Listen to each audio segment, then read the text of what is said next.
Hola, muy buenas a todos y todas, bienvenidos, bienvenidas una semana más al canal. En esta ocasión voy a retomar una serie que hacía tiempo que tenía ganas de retomar, que es aquella en la que hablábamos sobre El Capital. Ya hablamos sobre qué traducciones existen, también qué consejos daría yo para afrontar la lectura de El Capital, e incluso también tuvimos alguna conversación con algún autor especializado acerca de qué textos forman El Capital y demás. Será este último tema justamente el que vamos a retomar en este vídeo, con motivo, y permitidme el momento también de promoción, del lanzamiento que hacemos aquí en Sevilla, en la Universidad Pablo de Olavide, de la tercera ya edición del seminario sobre Marx y el Capital en el mundo contemporáneo, que por cierto, si hay alguien interesado que vive en Sevilla, eso sí, o que pueda acercarse a la Universidad Pablo de Olavide, pues el curso en este caso es solo presencial, le dejo el enlace para describirse ahí abajo en la descripción. Tanto yo mismo como mi compañero de fatigas y amigo Luis Felipe, que me acompaña este año en la coordinación del seminario, os recibiremos con muchísimas ganas y empezaremos esta tarea que puede parecer un poco ardua, pero que creo que es apasionante, de leer El Capital. Pues bien, vamos a hablar en este vídeo no estrictamente del Capital, sino de todo a lo que llamamos crítica de la economía política. O sea, vamos a empezar por describir qué es la crítica de la economía política, luego veremos también qué textos forman este conjunto de documentos que conforman la crítica marxiana de la economía política, y también hablaremos sobre qué textos que se leen recurrentemente como voz autorizada del pensamiento de Marx acerca de cuestiones de economía, en mi opinión, no forman parte de esto, o por lo menos ocupan un lugar relativamente secundario. Con todo esto, creo que no me enrollo más, os dejo con el vídeo.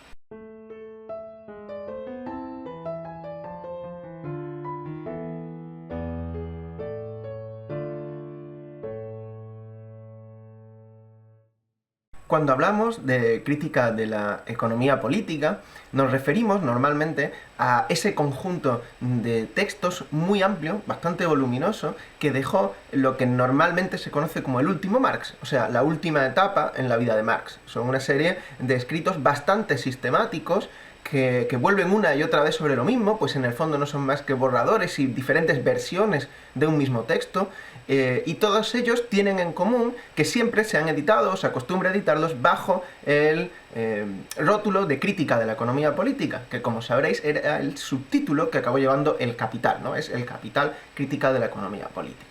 Pero además que El Capital lo forman otra serie de textos que vamos a ir ahora revisando uno a uno, para ir viendo qué nos aporta, qué interés puede tener su lectura y en qué medida considero puede ser importante para ti, que estarás iniciando tu camino en todo esto de las discusiones marxistas, y que pueden resultar pues de interés. Aclaro varias cosas también antes de continuar. En primer lugar, la crítica de la economía política no es algo que muriera con Marx, todo lo contrario. Marx dio el pistoletazo de salida, ¿no? Hay muchísimos autores, y muchos de ellos ya los tenéis en el canal, que desarrollan, que complementan, que expanden ese proyecto de Marx.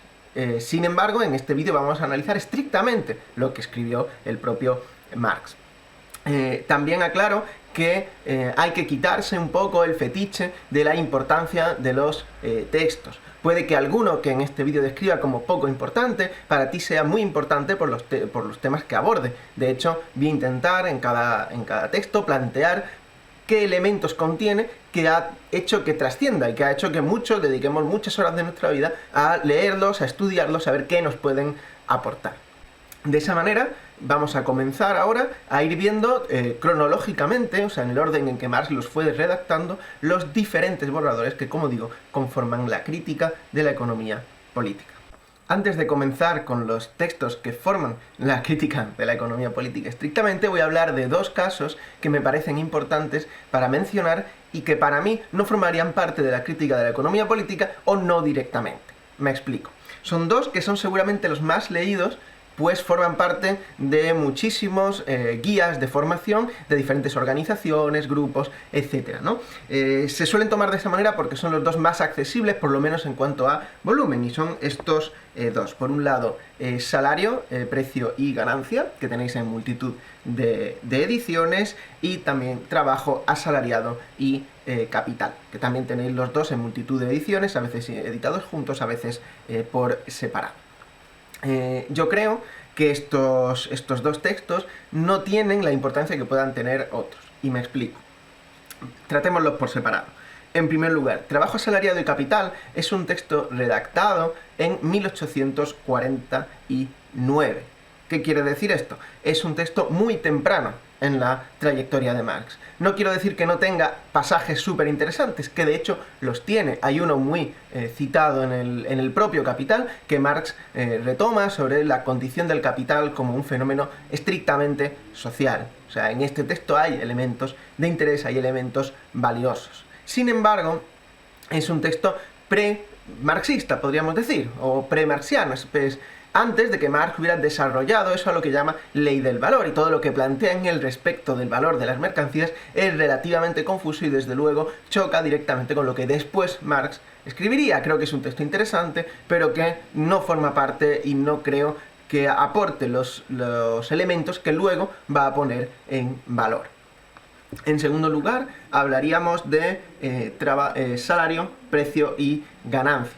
En este caso, su elaboración es más tardía, es ya de 1865, cuando Marx estaba totalmente inmerso en las discusiones que conformarían la crítica de la economía política, y sin embargo, me parece que no es un texto especialmente bueno. ¿Por qué lo digo? En primer lugar, porque es un texto elaborado, y lo vais a notar desde el principio, como un discurso. O sea, no es un estudio sistemático, como serán los posteriores, es una discusión que tenía lugar en el seno del movimiento obrero, en el que Marx participaba, por supuesto, muy activamente, y que puede ser bastante interesante, pero no goza de la profundidad con la que trató los mismos temas que se abordan, por ejemplo, en el Capital o en muchos de los documentos que vamos a ver a continuación.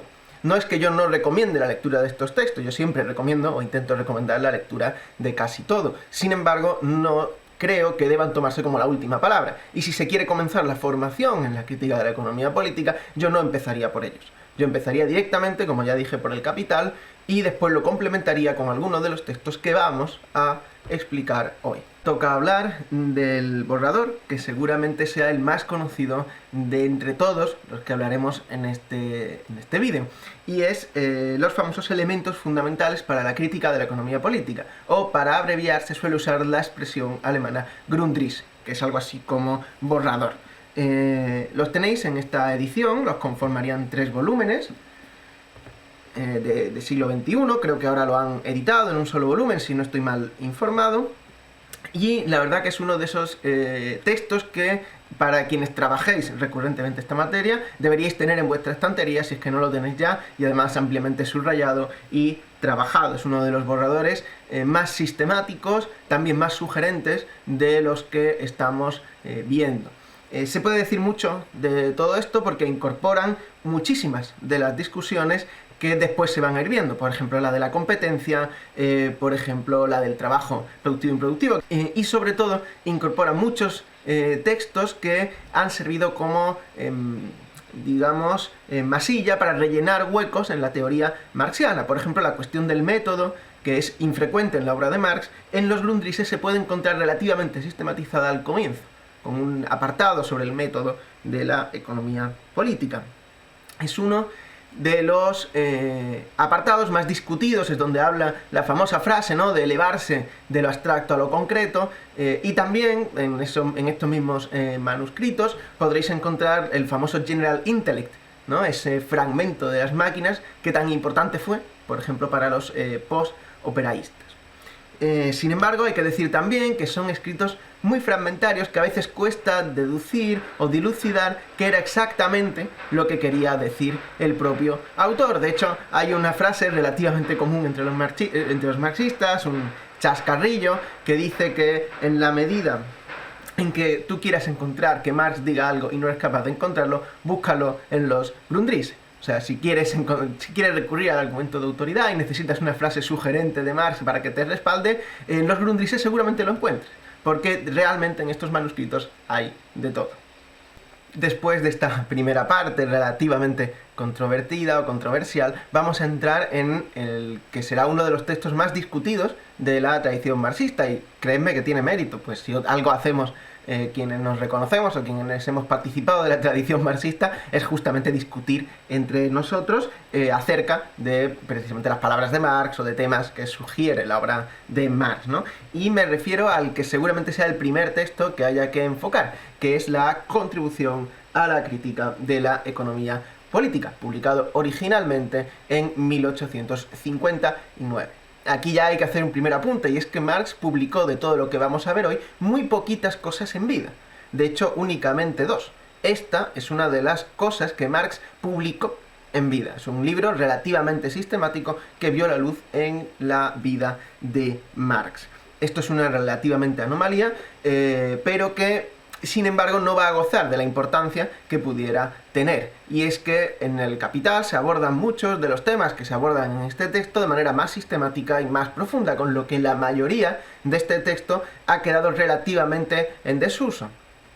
Sin embargo, claro que recomiendo su lectura, y es bastante interesante, y creo que se desprecia muchas veces su contenido, precisamente porque en el Capital se ve con más detenimiento y seguramente mejor. ¿Y por qué digo entonces que es uno de los textos más polémicos? Porque en realidad dentro de este libro hay un pequeño apartado, normalmente introducido como prefacio o como prólogo del propio autor, que es uno de los fragmentos más leídos, más discutidos y más utilizados de la obra de Marx. Es ese en el que habla, por ejemplo, de que no es la conciencia lo que determina el ser social, sino el ser social lo que condiciona la conciencia. En esa parte en la que habla de base y superestructura, todas esas nociones que seguro que muchos y muchas os sonarán, son introducidas en este texto. Se utilizan en algún otro lugar, pero el lugar del que se suele citar es el prólogo a este mismo documento. Entonces recomiendo en alguna medida su lectura, pero también teniendo presente bueno, pues que ese prólogo ha dado lugar a enormes discusiones, precisamente por la claridad que plantea y porque adelanta muchas cuestiones que después se verán en el desarrollo. Es algo infrecuente en la obra de Marx. Normalmente sus prólogos a partir de aquí no serán motivo de grandísimas discusiones, o por lo menos no de este calado, porque rara vez va a adelantar en ellos lo que después trabajará. Y en este punto, sin embargo, sí que se atreve a plantear un poco las conclusiones al principio, y son esas conclusiones sintetizadas en un prólogo las que darán lugar a tanta discusión. También recomiendo la mayoría de ediciones, esta por ejemplo lo contiene, tienen un apartado también de otro borrador que también Marx escribió sobre este mismo libro, que se suele plantear como un prólogo, y una reseña que le hizo Engels. Y aprovecho aquí para hablar un poquito de Engels. En realidad fue Engels quien introdujo a Marx a la economía política. Fue él quien se la presentó, entre comillas, con un pequeño textito que Marx conoció en 1848. Creo que es se le hace flaco favor a la memoria de Marx y del marxismo y a todo lo que representan sus luchas, dejando a Engels en un segundo papel en todo esto. En realidad fue Engels quien no solo ayudó económica y personalmente a Marx, sino también científicamente, y quien le aportó mucho de lo que luego conoceremos como la obra de Marx. Es verdad que en este vídeo vamos a centrarnos en la obra del genio de Treveris, pero no es desdeñable las contribuciones que Engels realizó, no solo para la elaboración posterior del Capital, sino prácticamente desde el principio. Como os decía, lo que estamos viendo es básicamente una y otra vez lo mismo.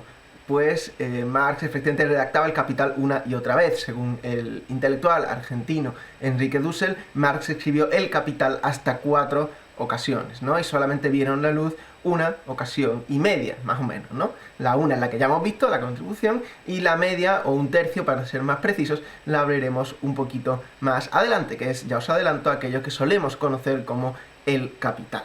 Sin embargo, es interesante que veamos otro de esos borradores, que de hecho este lo conocemos de manera extraordinariamente fragmentarios, pues lo conforman una serie de cuadernos. Estos cuadernos son difíciles de encontrar, yo voy a enseñar algunas de las ediciones, son las que yo tengo, pero creo que existen otras disponibles.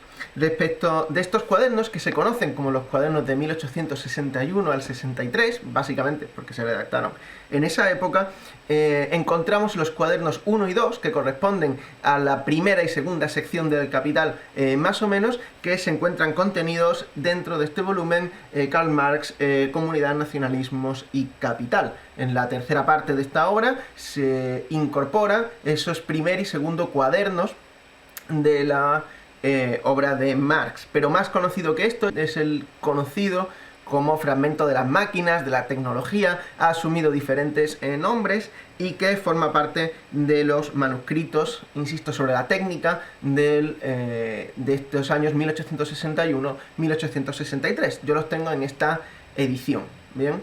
Estos son más conocidos, se ha discutido más sobre ellos, ahí ya se adelantan nociones muy interesantes, sobre todo respecto de lo que viene siendo la técnica, la maquinaria, la ciencia, todo eso. La verdad que son estos segundos muy interesantes para quienes estéis estudiando precisamente eso. También lo podréis encontrar por la edición más famosa, que es aquella de pasado y presente, pero que hoy es relativamente inencontrable.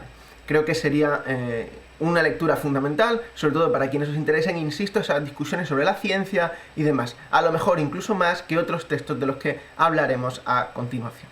Hablamos ahora del famoso capítulo sexto inédito del libro 1. Aquí tenéis la edición por antonomasia, que es aquella del siglo XXI.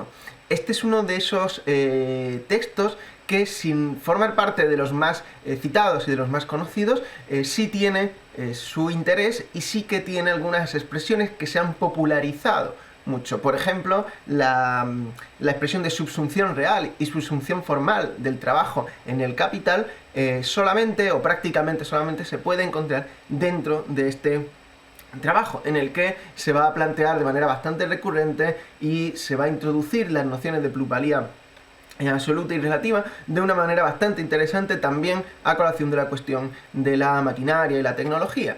Y otras discusiones, como por ejemplo, seguro que os suena, la del trabajo productivo e improductivo. Sabéis que es uno de los temas que más ha dado que hablar de la obra de Marx y de sus epígonos. Pues en este volumen se va a encontrar una sistematización de las más amplias que va a hacer Marx, junto con las que hará tanto en el Capital como en las famosas teorías de la plusvalía, de las que hablaremos solo un poquito más adelante. Con todo, creo que este es uno de los textos secundarios, entre comillas, más interesantes, y que su lectura, la verdad que merece la pena, sobre todo para que luego, cuando otras personas planteen estas nociones de subsunción de una manera súper abarcadora o de una manera extraordinariamente restringida, porque de todo hay, podamos contrastarlo también con la manera original de plantear lo demás, que puede que no sea la correcta, pero desde luego es la que hizo. Y por fin llegamos a el Capital, la obra central de Marx y de la que no me voy a extender porque, bueno, creo que es básicamente el texto de referencia por el que creo que la mayoría, si no todos, deberíais empezar a trabajar esta cuestión, y en el que creo que está la versión más avanzada de prácticamente todas las discusiones que he mencionado hasta la fecha. Es verdad que puede haber nociones que se pierdan, sobre todo en los libros 2 y 3, que se editaron después de la muerte de Marx. Por eso, como decía antes, ¿no? Marx publicó muy poquito en vida, pero el primer volumen del Capital sí que tuvo varias ediciones. El Capital se suele editar, ya lo sabéis, o en 8 volúmenes o en 3, pero son en todo caso 3 libros, ¿no? Yo la edición que tengo aquí es esta, es la de siglo XXI, la traducción de Pedro Escarón. Para mí es la más fiel filológicamente al texto original, como ya expresé en un vídeo anterior, lo que no necesariamente la hace la mejor. Creo que todas las traducciones tienen algunos puntos positivos, otros menos positivos. Una de las cosas a decir en favor de la traducción de Escarón es que seguramente es la más utilizada. Entonces, si quieres tener una como la de referencia, o la que se suele citar en castellano, como en inglés es la de Penguin, pues la mejor probablemente sea esta, ¿no? Como os digo, es el texto central, es el que forma la crítica de la economía política en su núcleo fundamental, y es a lo que recomiendo que dediquéis la mayor parte de la lectura. Todo lo demás que estoy planteando serían, creo que, muy interesantes complementos para la obra central. Por último, vamos a ver el que para mucha gente sería el cuarto libro de El Capital, para otros sería un texto separado del Capital. De facto hoy se considera más un texto separado que una suerte de cuarto volumen, como en algún momento diera a entender Marx y como desde luego para su primer editor, que fue Kautsky, representara. De hecho, el texto tiene dos ediciones, la primera más controvertida, que fue la editada por Kautsky, y luego se hizo una segunda edición ya más precisa, que es la más accesible. Y desde luego también hay que decir que no es de los textos más accesibles, al menos en formato físico y editado, que podréis encontrar. Seguro que en PDF es fácilmente encontrable en la web, ¿no? Es esto que se conoce como teorías de la plusvalía. Yo los tengo en esta edición de Fondo de Cultura Económica, que es la traducción de Roces, con lo que en este caso encajaría mejor la traducción de Roces del Capital, así como para los Grundrisse encaja mejor la traducción de Scarron. Esto para quienes estéis trabajando de manera muy filológica, que en realidad ya lo sabréis, pero bueno, es un apunte interesante, ¿no? ¿En qué consisten estos tres libros de Marx? Pues fundamentalmente es una controversia con el resto de la economía política. Son textos menos propositivos, menos positivos en realidad que los anteriores, no constituyen un desarrollo lineal o dialéctico, mejor dicho, en realidad, de las categorías, sino que lo que hace es polemizar con diferentes autores, Adam Smith, Robertus, Ricardo, etcétera, etcétera. Dentro de estos documentos se incorporan algunas discusiones que la verdad que han sido muy trabajadas. Dedica bastante tiempo a la renta, dedica bastante tiempo al trabajo productivo e improductivo. El fetichismo de la mercancía tiene un apartado de desarrollo muy interesante en las teorías de la plusvalía.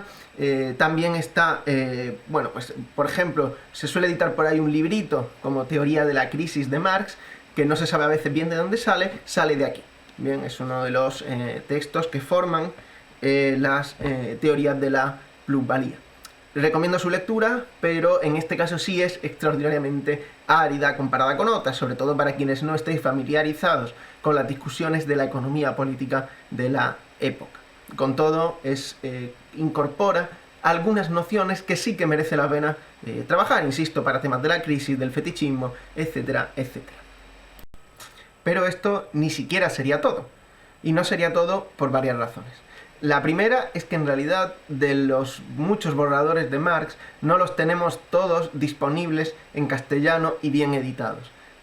Mucho del trabajo que Marx realizó en la última etapa de su vida sigue sin estar editado en nuestro idioma, seguramente por las dificultades también que entraña la ordenación y el lavado de cara de esos documentos, ese trabajo tan ingrato que hizo Engels peleándose con la caligrafía de Marx, que era famoso por tener muy mala letra, y con todas esas referencias que va haciendo literarias, científicas, muy propias de su época, que a veces no son fáciles de transmitir al hablante y al lector contemporáneo. También habría otros materiales que podrían resultar interesantes de leer. Pongo un ejemplo, aquí tenéis las cartas sobre el Capital. Esta es una edición cubana, pero creo que se puede encontrar también de forma más accesible. En estas cartas se pueden encontrar todo tipo de elementos que pueden tener un interés filológico, histórico, ¿no? En el que se plantean, pues, por ejemplo, los diferentes borradores y planes que Marx iba haciendo, ¿no? De cuál iba a ser la estructura de la obra. También tiene frases relativamente afortunadas, ¿no? Como eso de entender el Capital como una suerte de totalidad orgánica. También esas cartitas que escribió sobre el método de Hegel y cómo le iba a dedicar un tiempo que finalmente nunca le dedicó al análisis de la obra como digo, de Hegel, ¿no? Del que sería su maestro, que él dice que no es un perro muerto, ¿no? Bueno, pues la verdad que merece la pena todo eso.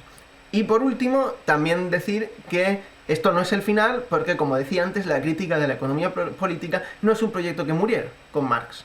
Es un proyecto que sigue vivo y se sigue desarrollando. Y creo que esa es la tarea verdaderamente importante. No solo estudiar todos estos documentos que he ido planteando, ni siquiera es la primordial. Eso estará muy bien para los y las marxólogas que trabajan a día de hoy sobre todo esto, pero creo que el trabajo fundamental como militantes, como revolucionarios, es leer y aplicar y usar sobre todo el Capital, ¿no? O sea, trabajar respecto de la obra para desarrollar nuestra conciencia en la medida en que podamos y en la medida en que nos resulte útil el Capital o cualquier cualquiera de estos libros.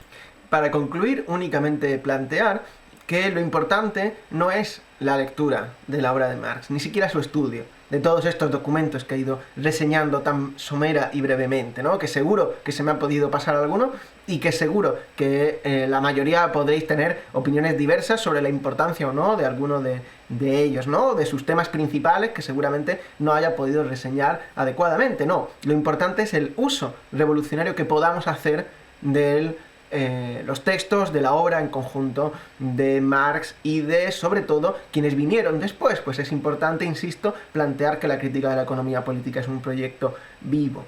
Y en ese sentido me gustaría traer al canal un top, o por lo menos una reseña de los libros que a mí me han parecido más interesantes para leer El Capital, o sea, libros que no son de Marx, pero que han sido elaborados de una manera bastante sistemática sobre la obra de Marx en su conjunto, sobre algunos aspectos de la misma. Entonces me gustaría traer al canal próximamente, va a ser un vídeo muy complicado, incluso puede que lo separe en varios, acerca de cuáles son los autores que más me han ayudado a mí o que más creo que os pueden ayudar a estudiar, a conocer la obra de Marx. En ese sentido, si queréis estar atentos, si no os queréis perder ese contenido que subo al canal, siempre os recuerdo que podéis suscribiros y activar las notificaciones para que os salgan cada vez que suba un nuevo vídeo. También tengo otros proyectos en mente para el canal que ojalá ir pudiendo concretar en la medida de mis posibilidades, que me lo permitan mis clases, que me lo permita mi vida en general. Pues como sabéis, yo no gano absolutamente nada de este canal, ni siquiera lo tengo monetizado, básicamente porque creo que si aguantáis los vídeos que subo, que menos que tengáis la menor cantidad de anuncios posibles, ¿no? Pues sin nada más que añadir, nos vemos la próxima.